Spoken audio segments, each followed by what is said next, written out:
আসসালামু আলাইকুম। শেখ হাসিনার দেশে ফেরার যে ঘোষণা উনি দিয়েছেন, যেটা বিদেশি সংবাদ মাধ্যমে প্রচারিত হয়েছে, সেটা নিয়ে প্রথমত দু ধরনের কথা শোনা যাচ্ছে। এক ধরনের কথা হলো যে উনি আসবেন না, এমনি একটা রাজনৈতিক একটা স্ট্যান্ডবাজি করেছেন। আর দ্বিতীয়টা হলো ওনার যে চারিত্রিক বৈশিষ্ট্য, উনি অবশ্যই আসবেন এবং আসার পর দেশ জুড়ে একটা রাজনৈতিক অস্থিরতা শুরু হবে। সরকার কঠোর অবস্থানে যাবে, আওয়ামী লীগের নেতাকর্মীদের গ্রেপ্তার, তাদের পেছনে পুলিশ লেলিয়ে দেওয়া হবে, এরকম নানা ধরনের ঘটনা ঘটতে পারে। এটা হলো প্রথমত এক ধরনের কথা। আর দ্বিতীয় যে ধরনটা, সেটা হলো যে উনি আসলে এটা কেন বললেন, অথবা এই নিউজটা রয়টার্সে কেন ছাপা হলো, এই ছাপা হওয়ার পেছনে কী কারণ থাকতে পারে, এটা নিয়ে নানা ধরনের গবেষণা। এবং এই গবেষণার পেছনে আমি মূলত তিনটা কারণ আমি মোটামুটি দেখতে পাই। মানে আমি যদি প্রথমত ধরে নেই যে আসলে এই ইনফরমেশনটা, এই নিউজটা যা ছাপা হয়েছে তা সঠিক, তাহলে কেন হতে পারে তার এবং কিভাবে হতে পারে তার সম্ভাব্য আমি তিনটা কারণ দেখতে পাই। আমি সেই কারণগুলি নিয়েই আজ আপনাদের সঙ্গে কথা বলতে চাই। প্রথমত হলো, আমি যেটা মনে করি, এই ঘোষণাটা শেখ হাসিনা দিয়েছেন, একই কথা উনি দুবার বলেছেন। প্রথমবার বলেছেন উনি ডিসেম্বরের মধ্যে আসবেন, এবং দ্বিতীয়বার বলেছেন ওনার সঙ্গে ওনার সিনিয়র নেতারাও আসবেন। এর মধ্যে সিনিয়র নেতাদের মধ্যে দুজনের তো আমি ইন্টারভিউ দেখলাম, ভিডিও ইন্টারভিউ দেখতে পেয়েছি। একটা হলো আসাদুজ্জামান খান কামাল, যিনি স্বরাষ্ট্রমন্ত্রী ছিলেন, ওনার একটা বক্তব্য দেখলাম। উনি বলেছেন যে ওনার নেত্রী খুবই দূরদৃষ্টি সম্পন্ন এবং উনি এখন বলেছেন তো ওনারা সবাই আসবেন।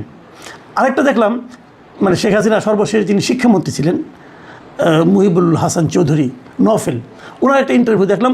ওনারটা খুব গোছানো ইন্টারভিউ, এবং উনি বাংলাদেশের কী অবস্থা না অবস্থা এগুলো বর্ণনা করেছেন একটা সংবাদ মাধ্যমের কাছে। তো এই দুটোর ইন্টারভিউ থেকে কিন্তু আমার মনে হলো যে শেখ হাসিনার এই ঘোষণাটা ভারতে অবস্থানরত আওয়ামী লীগের নেতাদেরকে বেশ টাচ করেছে, এবং তারা এটা নিয়ে বেশ চিন্তিত, এবং মানে সেভাবে প্রস্তুতি হয়তো বা অনেকে নিচ্ছেন। কিন্তু এর পাশাপাশি যে পয়েন্টটাকে আমার কাছে সবচেয়ে গুরুত্বপূর্ণ মনে হয়, সেটা হলো যে দেশে যারা আছে আওয়ামী লীগের নেতাকর্মী, তাদের মধ্যে কিন্তু এই ওনার এই ঘোষণাটা আমার কাছে মনে হয়েছে একটা টনিকের মতো কাজ করেছে। আপনারা মনে আছে নিশ্চয়ই যে 23শে জুন আওয়ামী লীগের যে প্রতিষ্ঠাবার্ষিকী ছিল, সেই প্রতিষ্ঠাবার্ষিকীকে কেন্দ্র করে সারা দেশে সরকার কিন্তু একটা বিশাল একটা নিরাপত্তা প্রস্তুতি নিয়েছিল। কিন্তু যে কারণে প্রস্তুতি নেওয়া, যে আওয়ামী লীগের লোকজন সেদিন রাস্তায় নামবে, মিটিং মিছিল করবে, তার কিছুই কিন্তু 23শে জুনে আমরা দেখতে পাইনি। কিন্তু তার আগে কিন্তু একটা আওয়াজ ছিল, একটা অনলাইনে এরকম একটা আলোচনা ছিল। এগুলো কিন্তু নানা ধরনের স্ট্র্যাটেজিক্যাল আপনার ব্যাখ্যা আছে। যেমন একটা ব্যাখ্যা আছে, তারা বারবার এভাবে আওয়াজ দিবে কিন্তু নামবে না, কিন্তু যেবার সরকারের প্রস্তুতি কম থাকবে সেবার তারা নামবে, এটা একটা হতে পারে। আবার আরেকটা হতে পারে যে এটা দেওয়ার মাধ্যমে নিজেদেরকে জানান দেওয়া, কিন্তু যারা জানানটা দিচ্ছেন, মানে অনলাইনের পেছনে যারা আছেন, তাদের সঙ্গে আসলে মাঠের নেতাকর্মীদের খুব একটা যোগাযোগ নেই, যে কারণে মাঠের নেতাকর্মীরাও ওই ঘোষণাটাকে ভালোভাবে নেননি। এই যে ভালোভাবে না নেওয়াটা, এটা কিন্তু একদম অমূলক কিছু না। অমূলক না এই কারণে, দেখুন একটা প্রশ্ন কিন্তু এই দেশের আওয়ামী লীগের নেতাকর্মীদের মধ্যে বারবার এসেছে। তারা বলেছেন যে এই যে 5ই যে অগাস্টের যে ঘটনাটা ঘটলো 2024 সালে, এই ঘটনায় অনেক লোক চলে গেছে দেশ ছেড়ে, অনেকে আহত হয়েছে, অনেকে মারাও গেছে, অনেকে গ্রেপ্তারও হয়েছে। বাট ইন্টারেস্টিংলি শেখ হাসিনা কিংবা তার পরিবারের, মানে শেখ পরিবারের কেউ কিন্তু ধরা পড়েনি। সবাই দেশের বাইরে চলে গেছে, সবাই। ওনার পরিবার তো অনেক বড় পরিবার, এবং এই পরিবারের প্রায় সবাই তো কোনো না কোনো গুরুত্বপূর্ণ দায়িত্বে ছিল। এবং এই সবগুলি দায়িত্ববান ব্যক্তি যারা ছিল সরকারের, তারা সবাই কি করে আগে ভাগে দেশের বাইরে চলে গেল। তাদেরকে কে যেতে বললো? এটা কি শেখ হাসিনা নিজে বলেছেন যে তোমরা চলে যাও, আমি থাকি? যদি সেটাই হয়, সেই কথাটা উনি দলের নেতাকর্মীদেরকে বললেন না কেন? সারা দেশের নেতাকর্মীদের অসহায় অবস্থায় রেখে উনি নিজের পরিবারের সবাইকে নিরাপদে বিদেশে পাঠিয়ে দিতে বললেন কেন? এই প্রশ্নটা কিন্তু আওয়ামী লীগের অনেকের মধ্যে এখন অলরেডি কিন্তু আলোচিত হচ্ছে। তো সেই আলোচনার কোনো জবাব কিন্তু আমরা পাইনি। শুরুর দিকে আমার কাছে মনে হয়েছিল যে আওয়ামী লীগ বোধহয় নতুনভাবে গড়ে উঠবে, এই নতুন লোকগুলির মাধ্যমে গড়ে উঠবে। এটা উঠতে পারতো যদি আওয়ামী লীগকে স্বাভাবিক গতিতে চলতে দেওয়া হতো, যে কাজটা ডক্টর ইউনূসের অন্তর্বর্তীকালীন সরকার করেনি। এবং অন্তর্বর্তীকালীন সরকার এই কাজগুলো না করার মাধ্যমে বরঞ্চ আওয়ামী লীগের স্থানীয় নেতাকর্মীদেরকে চাপের মুখে রাখার কারণে এরা বাধ্য হয়েছে ওই পালিয়ে থাকা সুবিধাবাদী নেতাদের অনুসরণ করতে, তাদের নেতৃত্ব মেনে নিতে। কোনো উপায় ছিল না স্থানীয় নেতাকর্মীদের। তো এভাবে কিন্তু আমি মনে করি শেখ হাসিনা, শেখ পরিবার এবং আওয়ামী লীগের যে দুর্বৃত্ত নেতৃত্ব, তাদের পুনর্বাসনের ক্ষেত্রে তো পুনর্বাসনের যতটুকু সম্ভাবনা তৈরি হয়েছে সেটার পেছনে আসলে সবচেয়ে বড় ভূমিকা রেখেছেন ডক্টর ইউনূস এবং তার সরকার। যা হোক, এখন যে বাস্তবতা, এই বাস্তবতায় শেখ হাসিনা যদি আসেন তাহলে উনি কিন্তু বলেছেন উনি ওনার সিনিয়র নেতৃবৃন্দদের নিয়ে আসবেন। তার মানে উনি কিন্তু সেই আগের নেতৃত্বকেই নতুন করে পুনর্বাসিত করতে চাচ্ছেন। এই জিনিসটা আওয়ামী লীগের জন্য কতটুকু ভালো হবে এটা আমার কাছে সন্দেহ আছে। কিন্তু কারণ আমি মনে করি আওয়ামী লীগের যে পতনটা হয়েছে, যেভাবে আওয়ামী লীগের সরকারকে চলে যেতে হয়েছে, সেই অপরাধটা, সেই ভুলটা শেখ হাসিনা তার দ্বিতীয় ইন্টারভিউ কিছুটা স্বীকার করলেও নেতৃত্বের যে দুর্বলতা সেটা কিন্তু উনি স্বীকার করেন নাই। এবং সেই নেতৃত্বের অনেকে কিন্তু ওখানে থেকে, ইন্ডিয়ায় থেকে অথবা বাইরে থেকে নানা রকম কিন্তু হুঙ্কার দিচ্ছেন। ওবায়দুল কাদেরের মতো লোক বলছে চোখের বদলে চোখ তুলে নেবে। এই সমস্ত হুমকি কিন্তু আমার কাছে মনে হয় না আমাদের দেশের রাজনীতিতে সাধারণ মানুষের মধ্যে কোনো ইতিবাচক ফল আনবে। আরেকটা কারণ আমি বললাম তিনটা কারণ। আরেকটা কারণ হলো আমার কাছে কেন যেন মনে হয় যে এই কারণটা আমার কাছে মনে হয়েছে এই কারণে যে দুটো ইন্টারভিউ ছাপা হয়েছে, দুটোই ছাপা হয়েছে, একটা হলো এনডিটিভি আর একটা হলো রয়টার্স দেশের বাইরে একটা প্রতিষ্ঠান। কিন্তু প্রতিষ্ঠান হলে কী হবে, রয়টার্সের এই রিপোর্টে যিনি লিখেছেন, ইন্টারভিউ যিনি করেছেন, তার নাম হলো কৃষ্ণা এন দাস। মানে কৃষ্ণা এন দাসের অর্থ হলো উনি ভারতের বংশোদ্ভূত। তার মানে উনি ভারতে, ওনার লেখাগুলিতে ভারতের পারপাস কিছুটা সার্ভ হতে পারে বলে কেউ সন্দেহ কিন্তু করতেই পারেন। এবং অনেকে যদি এমন কথা বলেন যে এই সমস্ত আন্তর্জাতিক সংবাদ মাধ্যমগুলোর যারা নাকি ভারতীয় রিপোর্টার যারা আছেন তাদের উপর, তাদের বক্তব্যের উপর, তাদের কাজের উপর অতটা ভরসা রাখা যায় না। কারণ তাদের বক্তব্য এবং কাজের মধ্যে ভারতের স্বার্থসিদ্ধির একটা বিষয় থাকতে পারে। এবং এখানেও এই কৃষ্ণা এন দাসের রিপোর্টটাতে, এই ইন্টারভিউটাতেও সেই একই রকম কথা অনেকে বলছেন। আমাদের বাংলাদেশের একজন লোক যিনি এই মুহূর্তে পাকিস্তানে আছেন, উনি বাংলাদেশের এক সময় লেখালেখির সঙ্গে জড়িত ছিলেন, মিস্টার মাসকুয়াত আহসান। উনি চমৎকার একটা সোশ্যাল মিডিয়ায় একটা পোস্ট দিয়েছেন এবং সেখানে উনি বলেছেন, আমি ওনার লেখাটা আপনাদেরকে পড়েই শোনাই। উনি লিখেছেন যে রয়টার্সের বাংলাদেশ বিষয়ক কোনো রিপোর্টারের নাম জোনাথন, জনসন বা প্যাট্রিক টাইপের হলে রিপোর্টটা গুরুত্ব দিয়ে পড়ি, আর রিপোর্টারের নাম সাহা, দাস বা পাল টাইপের হলে বুঝি ওটা রাইটার্স বিল্ডিংয়ের ভাটের কীর্তন।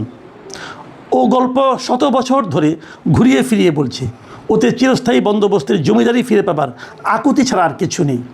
মাসকুয়াত হাসানের এই যে কথাটা, এই কথাটা হয়তো অতি সরলীকৃত কারোর কাছে মনে হতে পারে, কিন্তু পাশাপাশি এটাকে আপনি একদম যে উড়িয়ে দিবেন আমি সেটা বলবো না।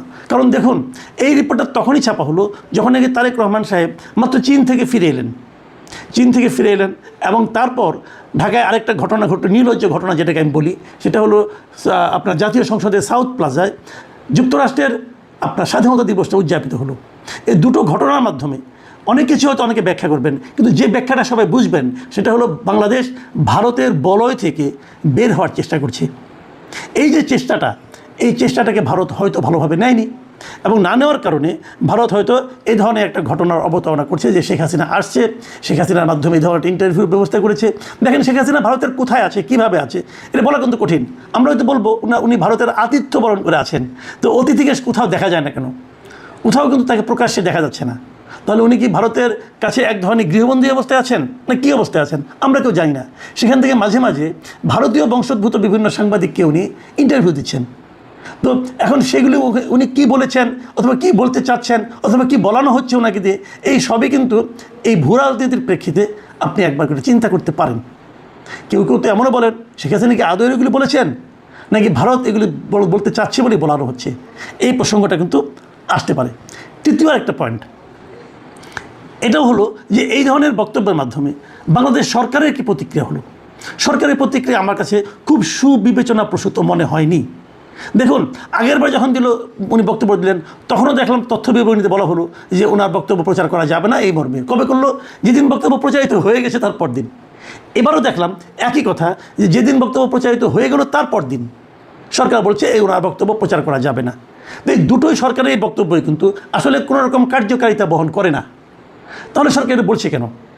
বলছে এই কারণে যে ওনারা কি নিজেদের অবস্থানটাকে একটু ক্লিয়ার করতে চাচ্ছেন যে না আপনি এটা ছেপেন না, না ছাপলেই ভালো হতো, এই ধরনের কিছু একটা। সেটা কেন, কী প্রয়োজনেতে? আমি যে কথাটা কালকে বলেছিলাম, তাহলে কি সরকার ভয় পেয়েছে? সরকার কি বিচলিত বোধ করছে? সম্ভবত করছে। এটা না করলে ভালো হতো, সম্ভবত করছে। কী কারণে বলছি আমি একটা ঘটনা বলি।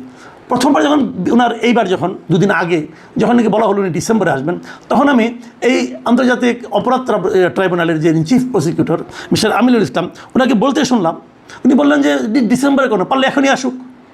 আমার কাছে কিন্তু ওনার কথাটা তখন ভালো লেগেছিল। কিন্তু আজকে উনি আরেক কথা বললেন। আজকে উনি বলছেন যে কথাটা, উনি বলেছেন যে ভারতে নির্বাসিত সাবেক প্রধানমন্ত্রী ও মৃত্যুদণ্ডপ্রাপ্ত আসামি শেখ হাসিনার দুই দেশের সরকারের পারস্পরিক সমঝোতা ছাড়া বাংলাদেশে এসে সরাসরি আত্মসমর্পণের কোনো আইনি সুযোগ নেই। তিনি দেশে ফিরলে তাকে গ্রেপ্তার হয়ে কারাগারে যেতে হবে, এই কথা উনি বললেন। আচ্ছা, এই যে কথাটা ঠিক আছে, দুই দেশের মাধ্যমে একটা সমঝোতার মাধ্যমে আসবে। যদি উনি তাছাড়া এমনি আসতে চান, সমস্যাটা কোথায়? আপনার কি দরকার? আপনার দরকার এই ভদ্রমহিলাকে আপনার আওতার মধ্যে পাওয়া। উনি যদি বলেন আমি যাব, তাহলে বাংলাদেশ সরকার, বাংলাদেশের ওখানে দূতাবাস আছে, তাদের ইমিডিয়েট তাকে একটা ট্রাভেল ডকুমেন্ট দিলে সমস্যাটা কি? কারণ তাহলে তো আপনি ওনাকে তাড়াতাড়ি পাচ্ছেন। যত তাড়াতাড়ি আপনি ওনাকে পাবেন, তত তাড়াতাড়ি আমি মনে করি ওনার উপস্থিতিতে বিচার হওয়াটা হলো সবচেয়ে ভালো। ওনার অনুপস্থিতিতে বিচার করে বাহাদুরি দেখানোর মধ্যে তো কোনো কিছু নাই, এটা তো পাবলিক ভালোভাবে নেবে না। কাজে উনি যদি আসতে চান, আমি তো মনে করি বাংলাদেশের পররাষ্ট্র মন্ত্রণালয় উচিত ওনার জন্য একটা ট্রাভেল ডকুমেন্ট রেডি করে রাখা, যে আপনি যেই মুহূর্তে যেতে চাইবেন সেই মুহূর্তে আপনি যান।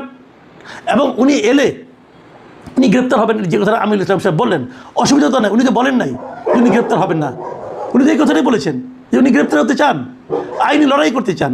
তো সমস্যাটা কোথায়? আমি মানে এগুলো নিয়ে আরও আলাপ হবে হয়তো আগামীতে কয়েকদিন, কিন্তু আমি মনে করি এই মুহূর্তে এটা খুবই একটা আলোচিত বিষয় যে শেখ হাসিনা আসবেন কি না, আসলে কেন আসবেন, আসলে কবে আসবেন, এবং উনি এলে পর কী প্রতিক্রিয়া হবে সরকারের মাঝে, দেশের মধ্যে, জনগণের মধ্যে, তার দলের মধ্যে। এগুলো নিয়ে আলোচনার অবকাশ আছে আগামী দিনগুলোতে। প্রিয় দর্শক, এই আলোচনা চলতে থাকুক, আগামীতে আবার কথা হবে। আল্লাহ হাফিজ।